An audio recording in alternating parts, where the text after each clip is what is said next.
Today we're brewing our first stout on a Claw Hammer Supply system. We have our mash water already up to temp at 152, so I'm going to go over the grain bill real quick before we get mashing. We have 8 pounds of Mare's Otter, half a pound of chocolate, and half a pound of Carafa 3.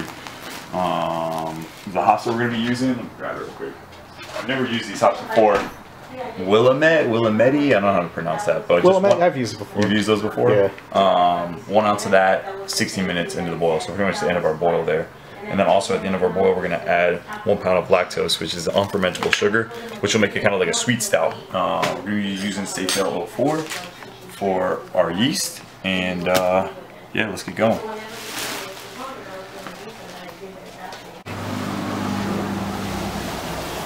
So our mash water, we're going to try mashing with 5 gallons, which is a little bit lower than I usually like to mash with. And then we're going to sparge with 2 gallons.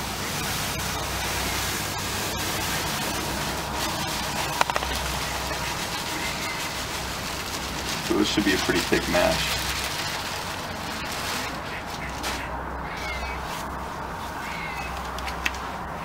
Oh, it's not that bad. Not as thick as I thought it was going to be.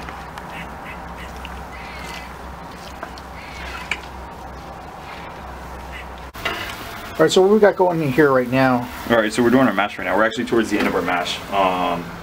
But we're basically just circulating the wort all the way through just to make sure we get all those like sugars converted that we need. So you can go in there, you see this kind of spray that we got going for our stout.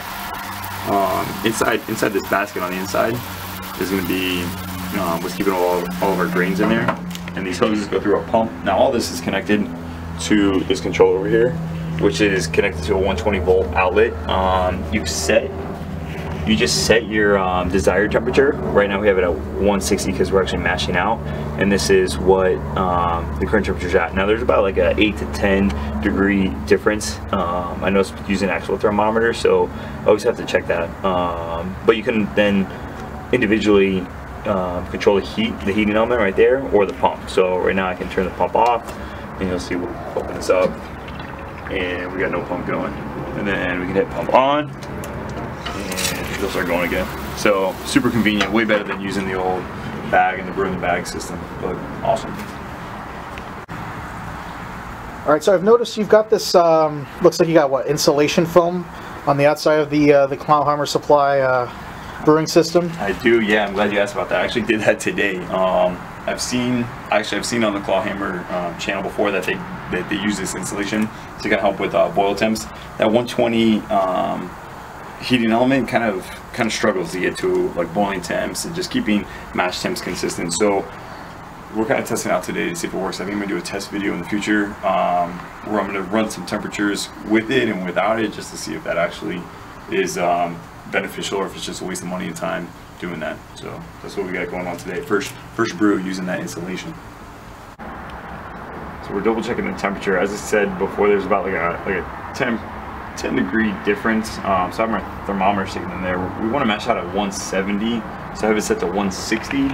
It's usually on the lower side on here. It's actually the wort's gonna be hotter than the actual controller says it is. Right now we're sitting at about 158. So I think what I'm going to do is just crank it up to the 170 on here and then pull it in the next 5 minutes, no matter where it's at. So 170, set it, and then we'll be back in 5 minutes, and then we'll start doing some sparging.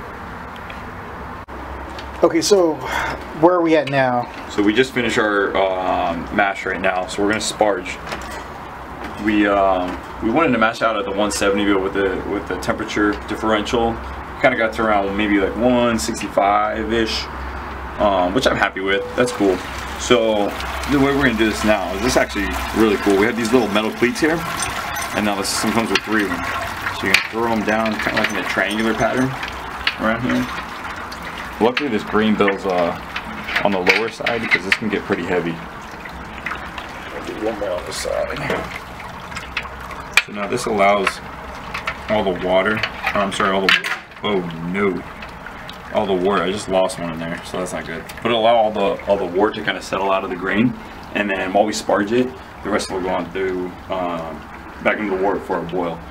Because I just lost one of those metal cleats in there, I'm gonna have to fish that out before the boil. But essentially, it's gonna work how it is now. So yeah.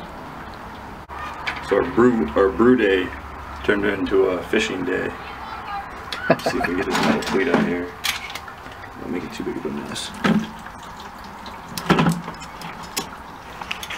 Fell around here, so I should be able to find it.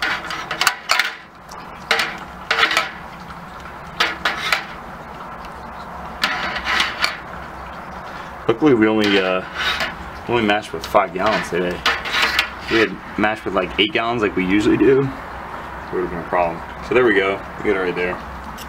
Throw it on top. Not a huge mistake, but there you go. So this was our 2 gallons of sparge water that kind of turned into sparge wort. I had to set the lid when we went fishing there on top of the sparge water, and I didn't shut the drain at the bottom, so it kind of drained off a little bit into there. But I don't care. I don't care. You don't care. I don't care. So when I sparge, I just try and like just evenly distribute it across the top of the grain bed. Kind of go back and forth. And then when I start doing that, here I'll show you this because I can start this now. What I'll do while I'm sparging is I'll actually put my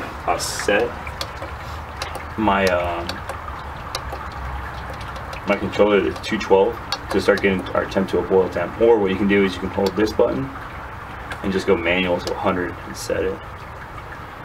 Aim by my 100, like 100%. 100% efficiency, yeah. So it'll just go ham, you know, hard as a motherfucker, as hard as it can go.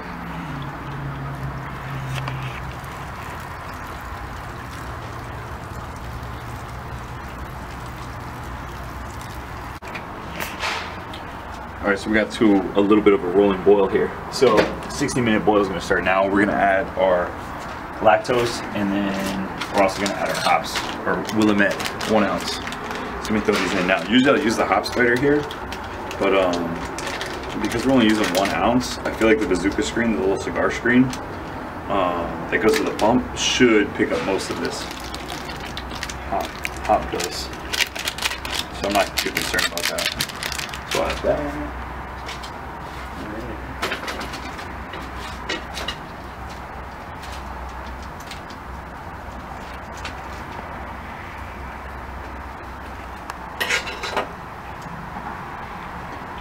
I'm gonna add this lactose, this 1 pound of lactose, kind of slowly, so make sure it dissolves in there.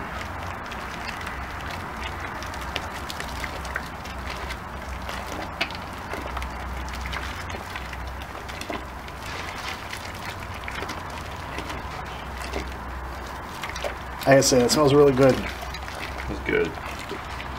A little bit of coffee, a little bit of hop smell to it.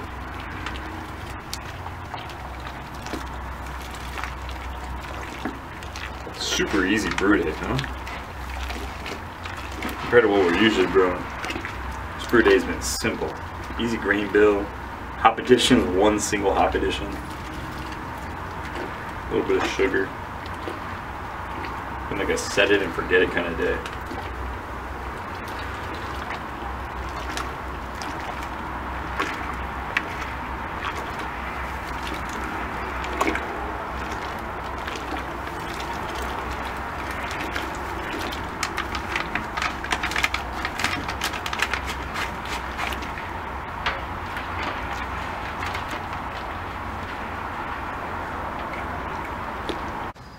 Alright, so we're down to the last 10 minutes of our boil. So what you want to do before that, before the boil's over, is you want to sanitize your plate chiller. So we got our plate chiller hooked up here. We got the hoses for the water in, water out already hooked up, but we're not running them. What we are running though is our pump. So our pump's going here. It's going a little slow. Looks like I got some air in the line. But that boiling wort is now going to go through that plate chiller and sterilize it. So about 10 minutes, that's what we're doing here. And then the plate chiller is going to end up back into our wort, which kind of, because it's cooling now, all that cold line, we kind of lost our boil, but the heating element's still going, so it's gonna pick back up, so it's okay. So what temperature do we need to get this at? Well, 140 is the safe temperature to put it into the fermenter. Pitching, I want to kind of get it down to 70. If we get into the fermenter, we can put it into an ice bath, which will which will drop it kind of where we need to go. Because we're in South Florida, our groundwater is a little bit warmer than most places, I would say, especially in the winter time. So to actually get through the plate chiller to get the wort to pitching temps is kind of difficult without adding ice and stuff like that. So if I get it anywhere around like 90 degrees, I'll usually put it into the fermenter, put in the ice bath, and then I have a thermometer on the side of my fermenter. Once it gets around to like 70 degrees, that's when I'll pitch my yeast. So as long as we get to around like 90, if we get under 100, I'll be happy putting it into the fermenter and then going from there.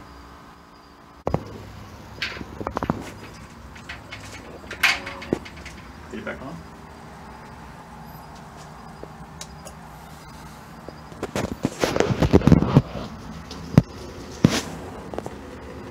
Oh, slow.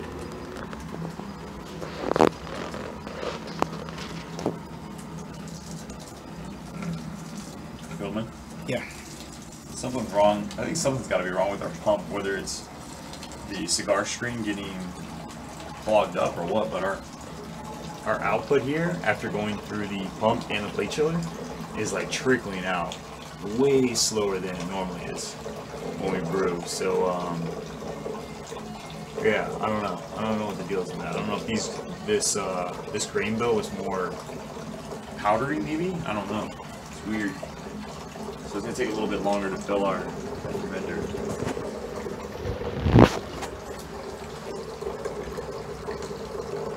.042. Yeah, 1.042. I was expecting higher, for sure.